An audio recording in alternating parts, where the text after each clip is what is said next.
everyone. Welcome back to Gaming the System, the podcast where three intersectional feminists examine gaming through a feminist lens.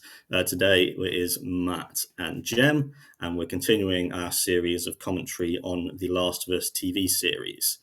Today it's episodes 5 and 6. So if you haven't watched them yet, and probably if you haven't played the game either, probably best to go and do those first and then come back and see this. Before we start, if you want to support us in creating our content, we now have a Patreon, and which you can find at patreon.com/gamingthesystem, and you can see our monthly special Patreon-only episodes. Right, with that out of the way, episode 5 was just awful. Felt awful at the end. Yeah. Just going, you know what's going to happen. And they made it so much worse, so much more awful in every way, all the way through. Yeah. But we'll start at the start. What did you think of the portrayal of Henry and Sam? And also, is it Kathleen? Yeah. Who she plays? Yeah. What did you think of those characters? Well, we talked a bit about Kathleen last time because that was when we first met her, wasn't it, in episode 4? And I really I know that there was a bit of flack about the fact that she was a sort of older woman than the original game character who was sort of younger and more muscular and all of these things. But I really liked her. I thought she had that edge of somebody who's literally just gone through utter crap and just tipped over into like, I don't care anymore, everything is too shit for me to care, because she is pretty evil really as it goes, and she's just mean. There was a couple of scenes when I thought she was going to do something really horrendous, and then actually she didn't. So maybe I was ascribing more meanness to her than she deserved. But I thought that she was really well acted. I thought she was really well cast, and I just really liked the way the character was developed. I would have actually liked to have seen more of her, to be fair. I think I would have liked to have maybe delved into her background a little bit more. But instead we got to sort of explore Joel and Ellie meeting up with another sort of older, I think they were brothers actually, Sam and Henry, but there was almost this sort of father-child thing going on because there's a big age gap between them. In the game, I think it's not quite as big as it was in the TV show. They changed Sam, made Sam a little younger in the TV show. And also, the key thing actually was that Sam is deaf in the TV show, and the actor who plays Sam is deaf as well. So that was really interesting because he's not deaf in the game, and that added another layer to things. And I really liked them because I think they gave us an opportunity to see how another similar pair is how they were getting through in this world. And also I really liked Henry's kind of honesty about the fact that he wasn't the kind of person who could fight his way through a horde of clickers or whatever, and I liked that. I thought that was really nicely done as well, which kind of gave us a juxtaposition between Joel's hardness, which we also talked about last time as well, didn't we, really? No, I think it's still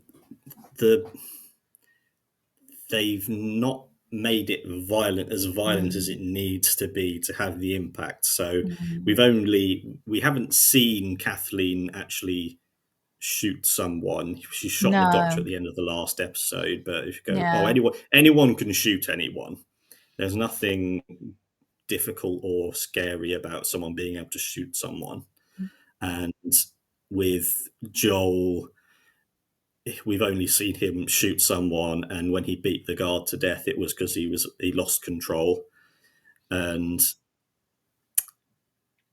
I feel like we need to see it more. They talk about the horrible things, like we get it's like and like with the guy being strung up at the start, stringing up one of the Fedra guards. That's horrible, and that's the sort of thing you need to see to go, oh yeah, those are the stakes of this world. They're not just going, oh, we're going to get Yeah. captured. And Kathleen, if we'd seen the horrifying things that Kathleen has done since her brother was killed, then when she's saying basically her brother kept her human and Yeah. stopped her becoming a monster. And now that he's gone, all she's got left is this monster side of her, which she probably hates and was trying to hide. And so there's that element of it for her. Yeah. And with Henry and Sam, I really, really liked that they made him sort of, it's grey. He betrayed the leader of the resistance, which is literally the biggest crime a collaborator could possibly do. But he did it for his brother. Is leukemia curable? It's what, I sorry? didn't think. Is leukemia curable? I didn't realise it Yes, was. but probably not without medication. Yeah, so that just felt like a yeah. I don't know anything about leukemia, so that felt a bit Yeah, out of no, place. no. I mean, it's a form of cancer, so it's, yes, it absolutely is curable, but it's, yeah, it's a tough one. You wouldn't want to get that in a post-apocalyptic scenario, No, really. no, absolutely not. Um, and so yeah, that's the stakes of what can happen. But again, we don't see any of that. No. What else did I write? Yeah, I just th- there aren't any monsters. no, there aren't in the.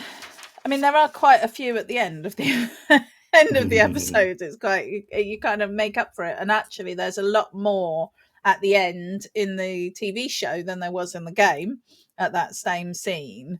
But just going back to the point, I think it was really interesting. Well, firstly, I think that the violence is implied and not seen, and I think that we might just have to agree to disagree on that one, because I don't have too much of a problem with that. I do understand what you're saying, because from the game perspective, the games are extremely hands-on violent, and I don't think that's coming across. I think they've decided to take this in another way, and I think some of it might be about putting to use a term, clear blue water between them and Walking Dead.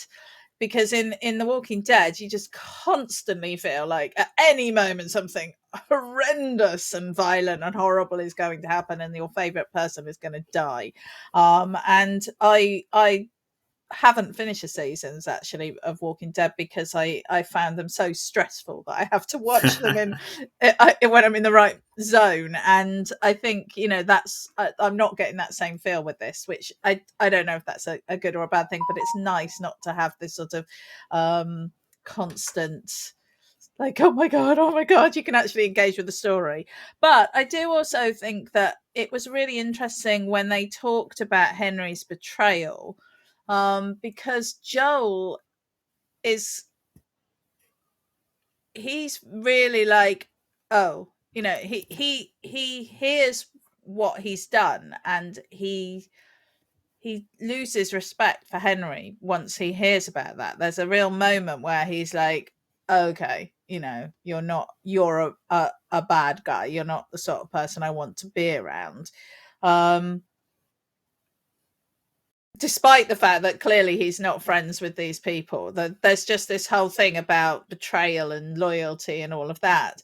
But even when he realizes, even when he knows why he did what he did, Joel is still a bit, like, and it takes a little while for him to get his head around it. And I think that was really interesting, because from the perspective of fleshing out who Joel is, that loyalty is so important to him. But also, we know, because he's on this massive great search for Tommy, that family is also really important to him. So you can see how this would be a real conflict for Joel to kind of get his head around, like, what Henry did and why and what that means. And in the end, obviously, he decides to support Henry and help Henry and Sam. But I almost think that if he was there on his own without Ellie, I think he might have just left them in the dust.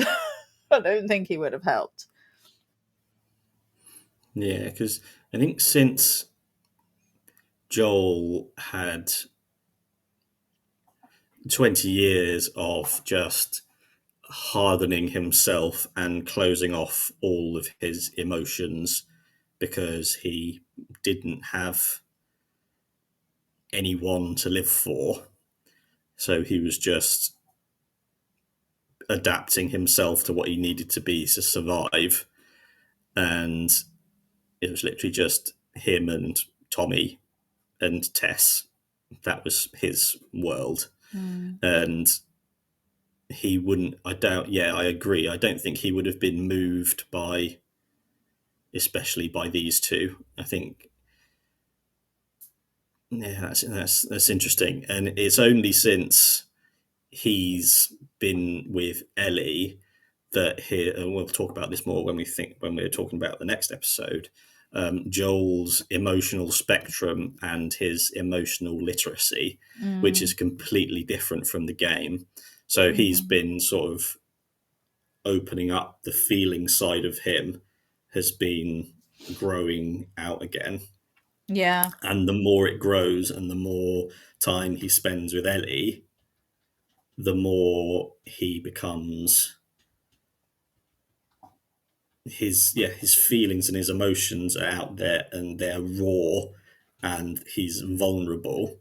And so I think every day he spends with Ellie, the bigger that empathy with the world comes back in, especially with sort of a father-child relationship. And I think the more protective he becomes of Ellie, which is why when he said, "I don't work with collaborators," it really felt like he was looking for an excuse not to help, because he was going, all of his alarm bells going, I need to keep it just me, I need to keep it just her, I need to be in control. Yeah. And he's looking for justification for that. I think it's interesting because we did an episode, didn't we, last year on the motherfication and fatherhood and all of that, and the justification. And we did talk about Joel and Ellie in that episode, in the game. And it is really interesting how it's so often children, and more often than not female children, or female adults, who help male characters to bring out their emotion and bring out their their feelings, and I think that we are seeing that in this series so much. And I think like Ellie is bringing this out, which is, it's cute, because Ellie is such a roughy tufty girl. She's quite self-sufficient. And I think that was another thing, actually, that I really liked about this episode, was that we got to see Ellie the child. We got to see Ellie exploring, just being 12 or whatever she is in the show. And I think that was really sweet. Like when she was reading the comics Alex with Sam and playing football, and that she wanted to stay in this sort of nice space that they found underground because, you know, it had stuff, at least there's stuff to do here, I think she said, you know, and there was a real, we got to see the child side of her, which I think was really interesting given what happens in the next episode, because I think what we see in the next episode is almost the opposite, is we see her having to take control of her relationship with Joel and taking a stand in that. So I think it was nice that we saw that in this episode. We got to see her being a child, and I think that brought out Joel's fatherly side. And it was just tragic the way the way that the episode goes is tragic, horrific, scary, stressful, panicky, and then just so tragic. It just I mean, the first half of it is one thing, and then the second half of the episode was just, yeah, I don't know. What did you, so the big standoff, I love things where when like it feels like, okay, we've got you cornered, there's nothing else that can happen. And then this bit was brilliantly done when it just goes Yeah. and then you see from like the previous episode there was that sinkhole and you go, oh shit, that's scary. What did you think of the zombie attack? Well, I was thinking about it today actually, and I was a bit at the point that they all started coming out. I was like, "What? Why are they doing that?" And then I was like, "Oh yeah," because they'd made all these comments about how they were all in the tunnels, but then they weren't when they went through the tunnels. So I guess that the idea was that they'd just been pushed back and then kind of sealed in somewhere. But I felt like a lot of that had been left to us to work out. So when they all started streaming out all of these creatures, I was like, well, there's always a practicality for me. I'm like, how do these things even stay alive? You know, what are they actually feeding off and stuff? But I suppose, you know, they're supposed to be all connected, aren't they? Fungal things. But yeah, just sort of, and I think the other thing I felt was it looked a little bit CGI for me. So it was a little bit too smooth when they first came up initially. But then once it got into the actual fight scene and they were all running all over and grabbing, that was just terrifying. That was really scary. And the whole scene with Ellie going into, with Joel being up there snipering all the people and us sort of seeing it from his view and then seeing it from their view, and Ellie getting stuck in that car and this little child creature jumping in and going all over the place. Oh, just that was so scary. It was yeah. I agree. I think that another criticism is I think they pretty much copied exactly what the zombies and the clickers look like, but particularly the clickers and the bloater. Yeah. They literally copied them from the game. But the problem with that is that you can do so much more tactile stuff with physical effects than you can in a game, because it literally just needs to be a certain way and then you just copy and paste it. You could have made the bloater so horrifying and revolting and putrid, but they just copied it. And I agree about the CGI syndrome of just go back to Lord of the Rings and copy, use it, make them all, rather than it looks too much CGI. And the bloater was actually a real person in a suit. Yeah. And that completely, it just looked 100% CGI to me. So, and when we see the clickers in the first time we see them, they're just the heads are too big. I think they needed a redesign of those. But so that was disappointing. It was a great idea. And now the ending. So the end scene, we know that from the game that Henry shoots Sam, In the game, it's just Sam keeps it to himself and just stays there hoping. And the conversation with that was awful because he's like, "What happens to you when we die?" And then he's like, "I think that's just it, mate. We just get eaten by worms. Good night." And then he's just sat there left on his own with that. That's horrific. But in this, he shows Ellie the bite. So straight away, Ellie knows, and she goes, "Oh, maybe this would be okay." Cuts herself, puts it on, and so there's the hope of that. But we know it's not going to work. She goes, "Oh," and then the awful worst bit number 2. She says, "Oh, don't worry. I promise I'll stay awake with you." And then she falls asleep. And so he turns alone, terrified, and he didn't wake her up. So it means, oh, I know I was left alone at the end. And then Ellie gets up and he attacks her, and they barge through into the other room with Joel and Henry. And Henry shoots the floor by Joel to stop him moving. So Joel's like, I think this is the first time that he's seen Ellie just about to be hurt in any way. Yeah. That's the first time he's seen that. And it's just panic. And then Henry shoots his brother in the head, which is what happens in the game. And then Henry shoots himself. Yeah, that was horrendous. So just on the face of it, that is awful. It was awful in the game. And Joel tries to... Oh, it's actually making me tear up now. Gosh. Yeah. It was so... Yeah, it is. And Joel just looks at him and goes, I know exactly how you feel. I know exactly how you feel. Just give me the gun. Just give me the gun. And then shoots himself. And that's it. Henry and Sam, gone. And before I get on to why I think it's even a billion times worse, what did you think of it?